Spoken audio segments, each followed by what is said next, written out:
안녕하십니까. 바로보는 TV 옴부즈맨 성유미입니다. 지난주 연합뉴스TV에서는 일본이 한국을 백색 국가에서 제외하는 시행령 개정안을 발표했다는 것과 또 미국이 중국을 환율 조작국으로 지정해서 세계 금융시장이 긴장했다는 소식 등 국내외 뉴스를 신속하게 전해드렸는데요.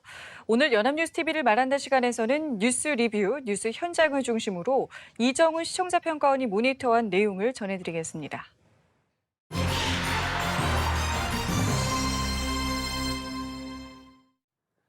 지난주 일본의 추가적 무역 규제가 결정되면서 한일 양국 사이의 긴장이 한층 고조되었고 서울 목동 펌프장에서 발생한 인명사고는 우리 사회에 여전히 만연한 안전불감증을 보여주었습니다. 지난주 연합뉴스TV에서는 일본의 반도체 원자재 수출 규제에 대한 우리 정부와 정치권의 반응 및 대처 노력을 중심으로 보도하였습니다. 7월 30일 뉴스리뷰에서는 여야 의원으로 구성된 국회 방일단은 일본 의회에 수출 규제 처리를 요구하고 백색 국가 재반대 입장을 전달할 계획이라고 보도했습니다. 민주당은 백색 국가 배제하에 따라 국산 경쟁력 강화 종합 대책을 발표할 예정이고 한국당도 피해 최소화에 만전을 다하겠다고 강조했다고 전했습니다. 이어진 보도에서는 일본 정부가 대일 청구 요건과 의사록을 공개하면서 청구권 문제가 최종적으로 해결됐다고 거듭 주장하고 있다고 전했습니다. 그러나 우리 정부는 청구권 협정은 개인 청구권에 적용할 수 없다는 대법원의 판단을 존중하는 입장이라고 설명했습니다. 7월 31일 뉴스리뷰에서는 이번 주 태국에서 한미일 외교장관 회담이 열릴 예정이고 미국이 구체적인 중재안을 마련했다는 보도가 나오고 있다고 전했습니다. 일본 언론은 일본은 추가적인 수출 규제 조치를 취하지 않고 한국은 압류한 일본 기업의 자산을 매각하지 않는다는 내용을 담고 있다고 전했습니다. 미국은 분쟁 중지 협정에 합의할 것을 양국에 촉구했다는 로이터 통신을 인용했습니다. 이어진 보도에서는 여야 정치권, 홍남기 경제부총리, 박용만 대한상의회장 등 민관정 협의회 참석자들은 일본의 화이트리스트 배제 조치에 대비한 대응책을 논의했다고 전했습니다. 소재, 부품, 장비 산업의 경쟁력 강화 방안과 화이트리스트 배제 조치에 대비한 대응책 등이 집중 논의됐다고 전했습니다. 홍 부총리는 노동, 경영계, 정치권, 정부 모두가 원보이스를 내기로 했다고 강조했고 야당 관계자들도 회의 방향에 공감하면서도 문제 해결을 위해선 다양한 접근이 필요하다고 지적했다고 전했습니다.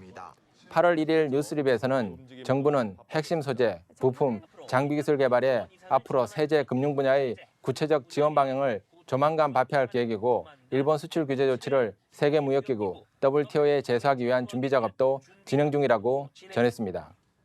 이어진 보도에서는 문재인 대통령은 청와대 일본의 수출 제한 사태와 관련한 부처의 장관들을 소집했다고 보도했습니다.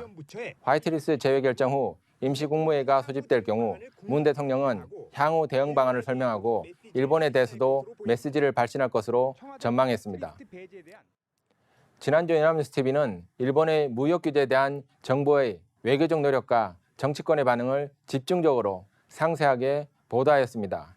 이번 사안의 특성상 정부와 정치권의 주도하에 외교적 활동과 논의가 진행되고 시청자들도 궁금해하는 내용이기 때문에 높은 비중으로 다루어진 것은 논리적이라고 할 수 있습니다. 하지만 이번 사태에 대해서 특히 많은 국민들이 다양한 형태로 의견을 제시하거나 자발적인 활동을 하고 있는데 이러한 부분에 대한 보도나 해석을 포함하는 것도 이번 사태를 총체적으로 이해하기 위해 중요한 요소라고 할 수 있습니다. 외교적 사안에 대한 정부의 대처 방식에 대한 결정을 내리는 과정에서 국민의 태도나 의견도 중요한 영향을 미칠 수 있는데 이번 연합뉴스TV의 보도에서 이번 사안에 대한 국민들의 반응이나 의견에 대한 보도는 매우 제한적이었다고 할 수 있습니다. 때로는 임의적이거나 주관적인 관점을 반영할 수 있다는 위험성을 고려하면서 보다 적극적으로 시청자들의 의견을 반영할 필요가 있습니다. 지난주 연합뉴스TV에서는 한국을 백색 국가 리스트에서 제외하는 일본 정부 결정에 대한 국내의 반응을 집중적으로 보도하였습니다. 8월 2일 뉴스리뷰에서는 일본 정부가 한국을 백색 국가에서 제외시키는 안건을 통과시키고 오는 28일부터 시행하기로 결정했다고 보도했습니다. 사실상의 2차 경제 보복에 돌입한 것으로 한국은 27개국 100세 국가 명단에서 빠지는 첫 번째 나라가 됐다고 설명했습니다.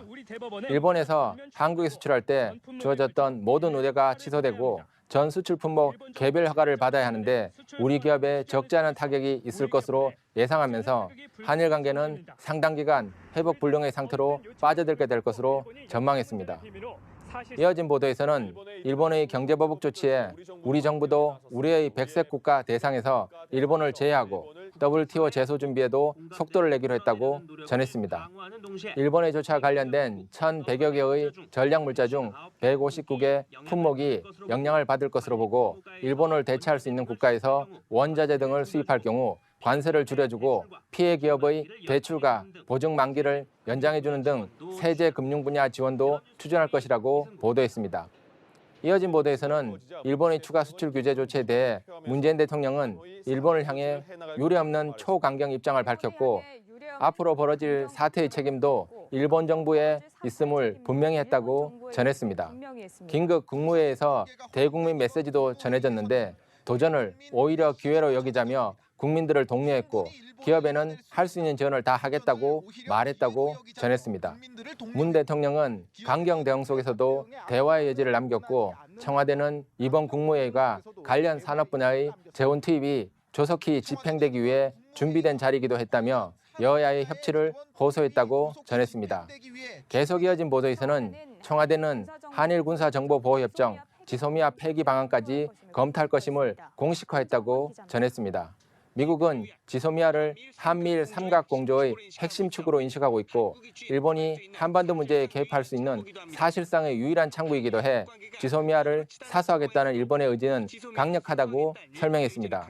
정부와 여당에서는 지소미아 폐기 목소리가 힘을 얻고 있는데 매년 자동 연장되는 지소미아의 폐기 통보 시한이 일본의 배제 조치를 공식 시행하기 직전이어서 대일 압박 카드의 효과를 더욱 낼 수 있다는 분석도 있다고 전했습니다.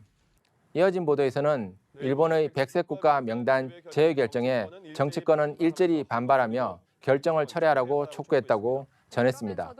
민주당은 일본 경제 침략 비상회의와 규탄 대회를 연달아 열었고 한국당도 일본이 선을 넘었다며 강하게 비판했다고 전했습니다. 바른미래당은 외교적 대화로 문제를 풀 것을 제안했고 평화당은 일본이 반성하지 않고 정치와 경제를 뒤섞은 것은 문제라고 지적했고 정의당은 지소미아 파기와 더불어 한일 안보 협력 전반을 재검토하자고 촉구했다고 전했습니다. 계속 이어진 보도에서는 일본의 한국 100세 국가 제외 조치 결정에 대해 외신들도 관련 소식을 신속하게 보도했다고 전했습니다. AP통신은 글로벌 공급 체인에도 파장이 미칠 것이라고 분석했고 AFP통신도 이번 조치가 사실상 경제 제재라고 보도했으며 CNN은 일본이 한국과 경제 전쟁을 선언한 것이라고 평가했다고 전했습니다. 뉴욕타임스는 핵심 전자부품의 국제적 흐름을 가로막을 수 있다고 보도하고 워싱턴 포스트는 미국의 영내 핵심 동맹국 사이의 안보 협력도 위협하고 있다고 진단했다고 보도했습니다. 일본 교토통신은 한국 업체뿐만 아니라 일본 수출업체도 타격을 입을 수 있다는 전문가의 관측을 인용하면서 전했습니다.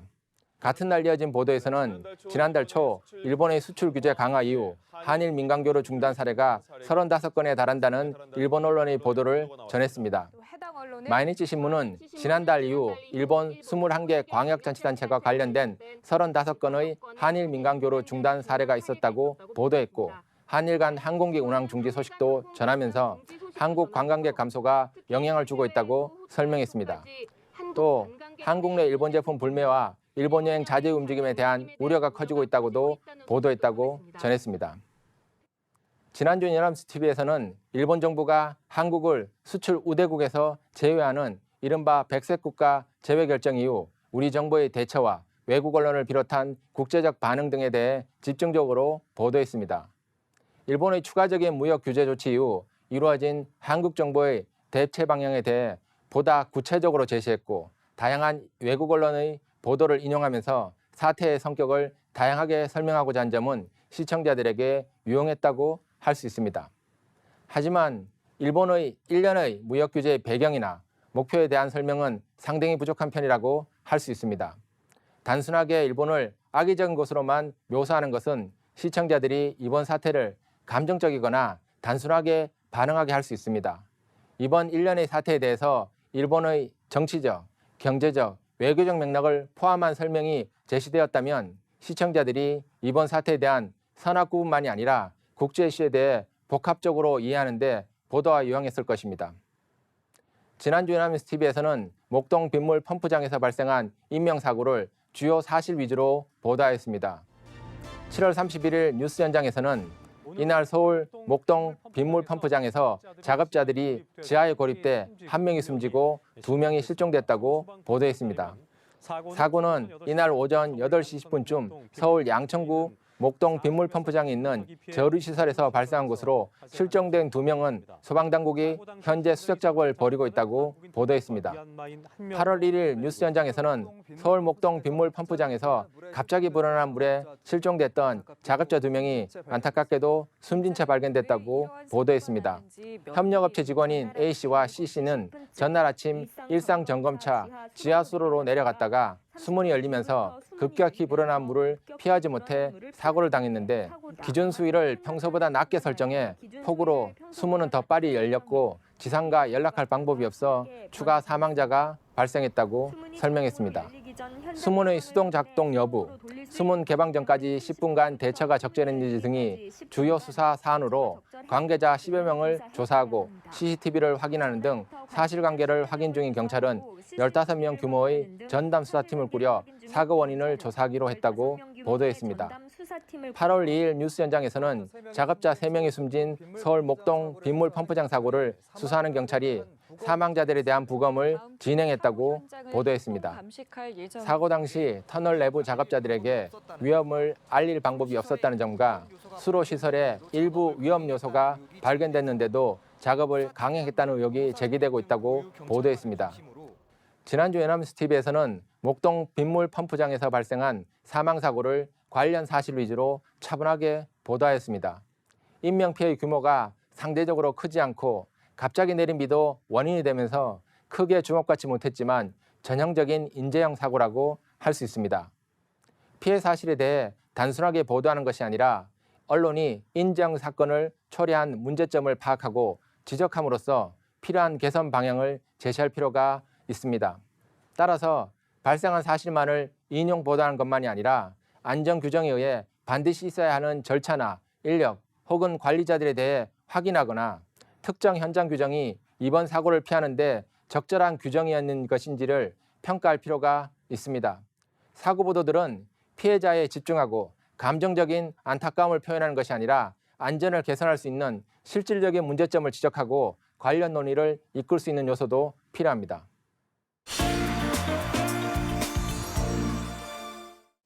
네, 이번 순서는 주말에 방영되는 제작 프로그램을 대학생의 시선으로 분석하고 평가한 내용을 들어보는 캠퍼스 TV 리포트 시간입니다. 이번 주는 동국대학교 신문방송학과의 김희윤 학생 나와 있습니다. 안녕하세요. 안녕하세요. 자, 지난주에 어떤 프로그램 모니터하셨죠? 네, 저는 매주 일요일 오후 7시 20분에 방영하는 연합뉴스 TV 스페셜을 모니터했습니다. 연합뉴스 TV 스페셜은 우리 사회의 다양한 현상들을 심도 있는 시선으로 파악하고 앞으로 나아가야 할 방향을 제시하는 프로그램인데요. 지난 8월 4일에 방영한 연합뉴스 TV 스페셜에서는 최근 일본의 경제보복과 아베 정권의 실체를 파헤쳐보는 내용을 전했습니다. 그럼 자세한 모니터 내용 지금부터 전해드리겠습니다. 이번 연합뉴스 TV 스페셜에서는 최악의 한일 갈등 국면 속에서 서서히 드러나는 아베 정권의 실체를 파헤쳤습니다. 경제보복 조치가 시작되고 한 달, 한국과 일본의 관계는 점점 더 멀어지고 있다는 나레이션으로 시작했는데요. 일본의 첫 수출 규제 품목은 반도체 디스플레이 관련 핵심 소재들로 특히 일본 의존도가 70% 이상인 품목들을 먼저 규제했다는 점을 짚어줬습니다. 또한 한국을 백색 국가에서 제외하면서 규제 범위를 반도체에서 1,100여 개 품목의 전 산업으로 확대할 전망이라고 했습니다. 대일 의존도가 높은 상황에서 그 품목들을 규제해 우리 산업의 발목을 잡을 의도라고 분석하며 일본 수출 규제의 이유를 설명해줬습니다. 여기서 그치지 않고 일본 경제보복의 원인인 과거사 이야기도 분석했는데요. 한국 대법원은 작년 10월 과거 강제징용 피해자들에게 일본 기업이 손해를 보상해줘야 한다는 판결을 내렸는데요. 이와 더불어 한일 청구권 협정에 대한 내용도 자세히 전했습니다. 역사적 사실과 함께 알려주어 강제징용과 경제보복의 관계에 대해서도 생각해 볼 수 있었습니다. 청구권 협정과 별개의 문제다. 1961년 박정희 국가재건 최고회의 의장이 일본을 방문해 국교 정상화에 합의하고 일본에게 8억 달러를 받는 조건으로 협상을 타결했다고 하는데요. 결국 1965년 한일 기본조약이 맺어졌고 이 조약이 당시 경제 발전을 위해 어쩔 수 없이 맺은 건지 돈 때문에 민족의 자존심을 내던진 굴욕 외교인지에 대한 의문을 던졌습니다. 지금까지 뒤이어 반성 없는 일본의 경제 보복에 분노하는 국민들의 모습도 보여줬는데요. 대해서 일본 제품이 자취를 감추었습니다. 마트, 재래시장 할 것 없이 일본 제품 불매 운동에 동참하는 모습을 보여줬습니다. 동참했습니다. 일반 국민들도 일본 여행을 취소하고 일본 제품을 구매하지 않으며 분노를 표출하는 모습을 볼 수 있었습니다. 표출하기 시작했는데요. 그에 대한 결과로 일본 맥주 매출은 눈에 띄게 줄었고 저가 항공사들의 일본 노선도 중단되거나 축소됐다고 합니다. 중단되거나 축소됐습니다. 더 적극적으로 거리로 나온 시민들의 모습도 전했는데요. 대구에서는 이웃 주민들이 모여 자발적으로 일본 제품 불매 운동 1인 시위를 펼치는 모습을 볼 수 있었습니다. 자발적으로 시작했다고 하는데요. 지나가는 시민들도 뜨거운 반응을 보인 것을 알 수 있었는데요. 많은 시민들이 1인 시위에 참여하지 못하더라도 음료수로 그 취지를 응원하는 모습이 인상 깊었습니다. 매주 수요일 일본군 성노예제 문제 해결을 위한 수요 시위에서도 일본의 수출 규제를 규탄하는 모습을 볼 수 있었는데요. 규탄하는 목소리가 한층 더 커졌는데요. 일본 정부를 규탄하는 자유 발언 중 일본인 참여자 오노 마사미 씨가 국내 정치를 위해 한국의 경제 보복을 가하는 아베 정권을 용서할 수 없다는 말이 인상 깊었습니다. 이렇게 일본이 갈등을 일으키는 이유에 대해서 뒤이어 분석했습니다.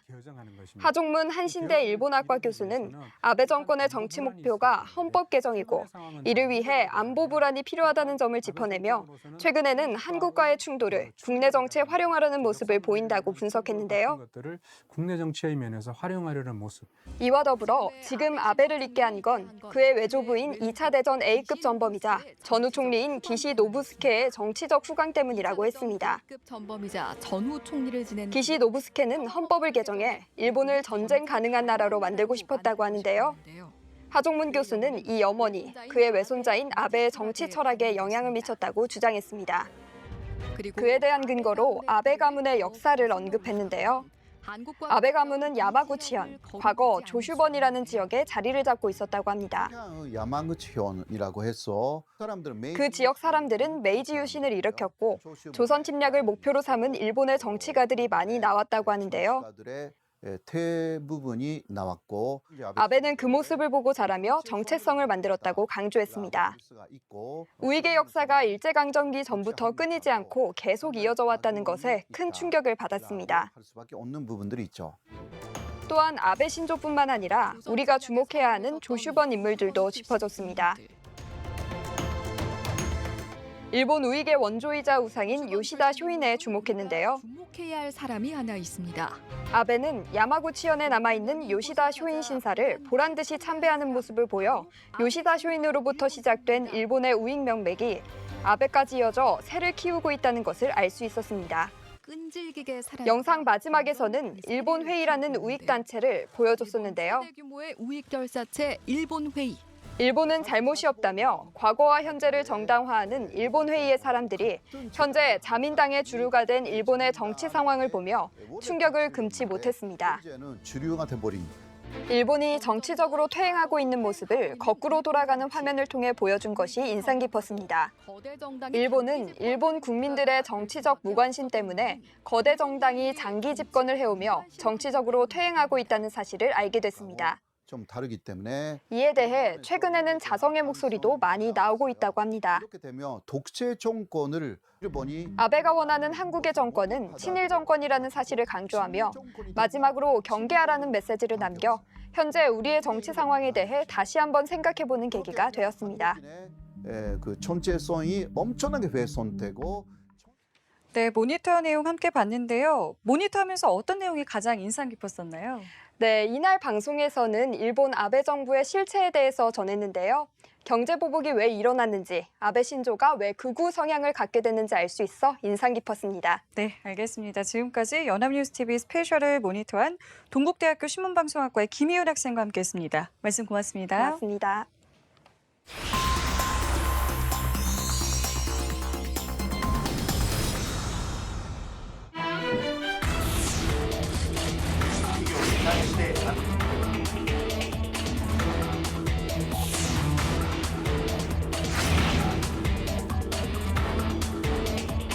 アジアで唯一の該当国でありました韓国が除外されることになります。この後7日に公布し、28日に施行をされます。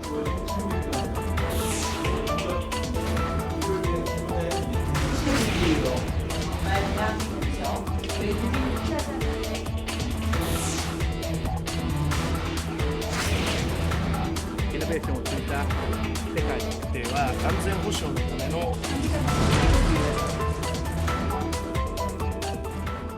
일본이 지난 2일 한국을 화이트리스트 전략물자 수출 우대국 명단에서 제외하면서 한일 관계가 최악의 국면을 맞게 됐습니다.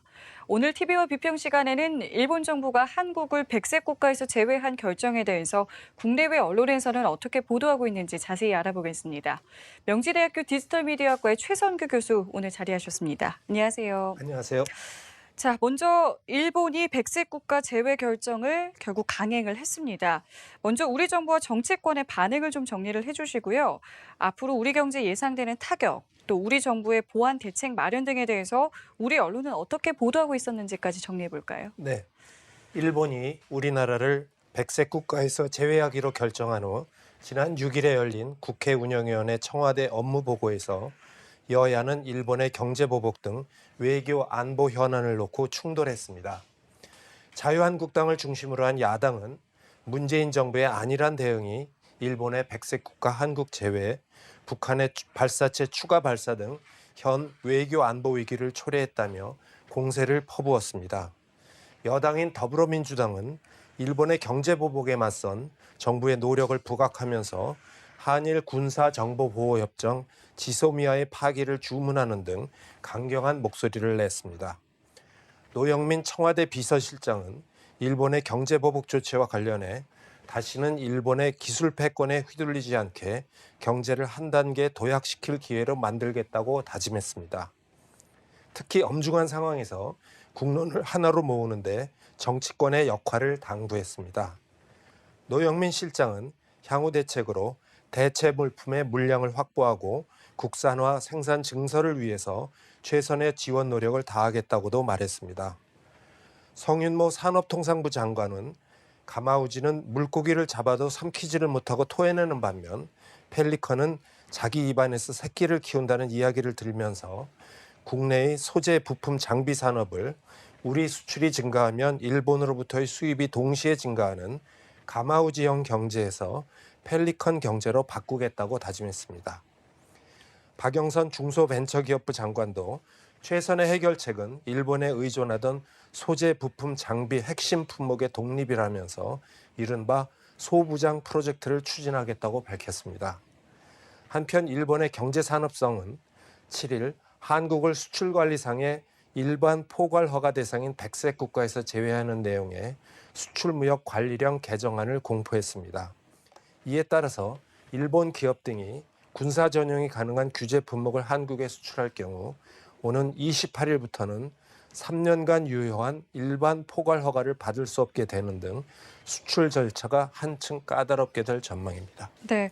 자, 그렇다면 일본이 이러한 조치를 내리고 있는 상황에 대해서 전문가들이 여러 가지 분석을 좀 내놓고 있는데 여기에 대해서 보수 진보 언론에서는 어떻게 좀 보도를 하고 있었습니까? 네.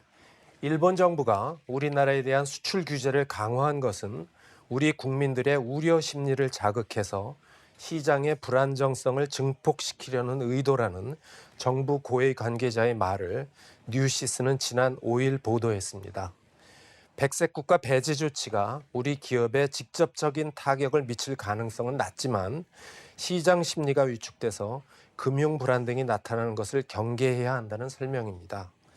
정부 고위 관계자는 지난 5일 기자들과 만난 자리에서 일본의 화이트리스트 배제 조치와 관련해 마치 IMF 위기와 같은 금융위기가 온다는 식의 기사는 정말로 가짜 뉴스라며 그 피해를 지금 예측하는 것은 할 수 없고 양국이 어떤 전략으로 어떤 게임을 전개하느냐에 따라서 피해가 달라지며 한국에서 불안 심리가 과도하게 증폭되게 하는 것이 아베 신조 일본 내각의 노림수인 것으로 보고 있다고 밝혔습니다.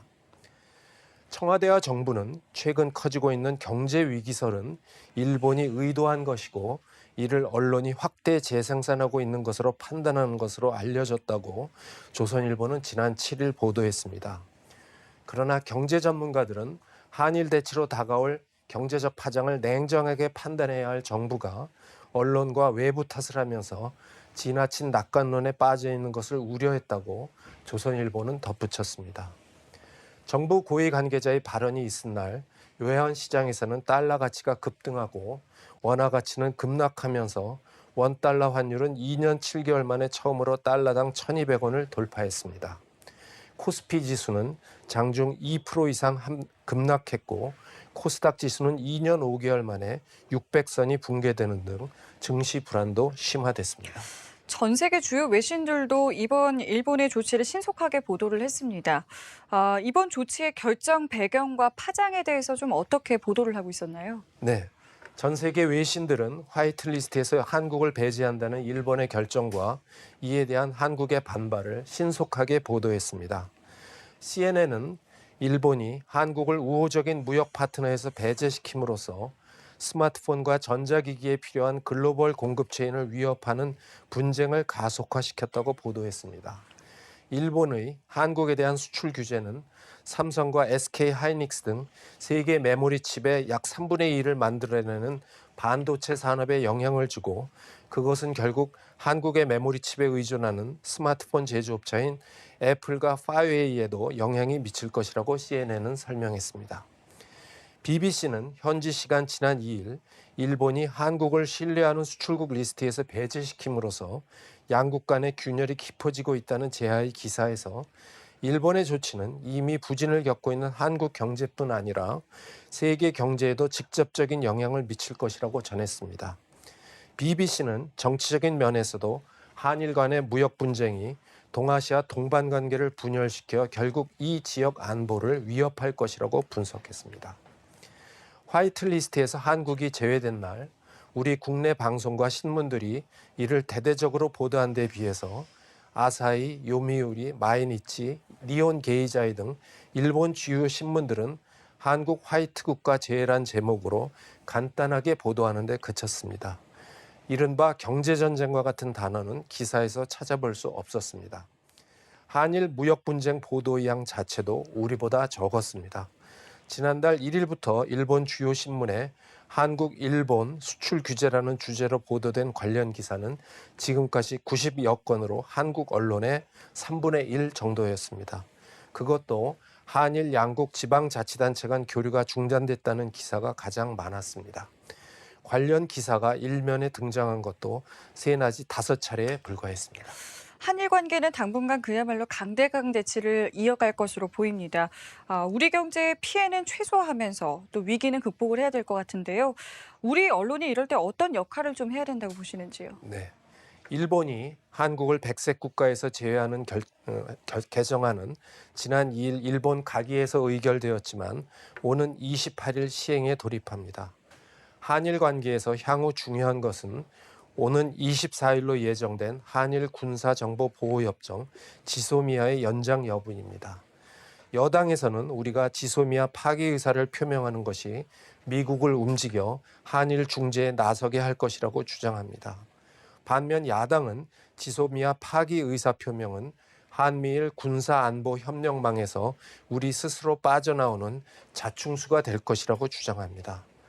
또 하나의 중요한 사안은 대법원 강제징용 피해자가 신청한 자산 매각과 현금화의 처리 문제입니다. 지난달 24일 일제 강제동원 피해자들은 미쓰비시 중공업의 국내 압류 자산에 대해 매각 명령을 내려달라고 법원에 신청했습니다.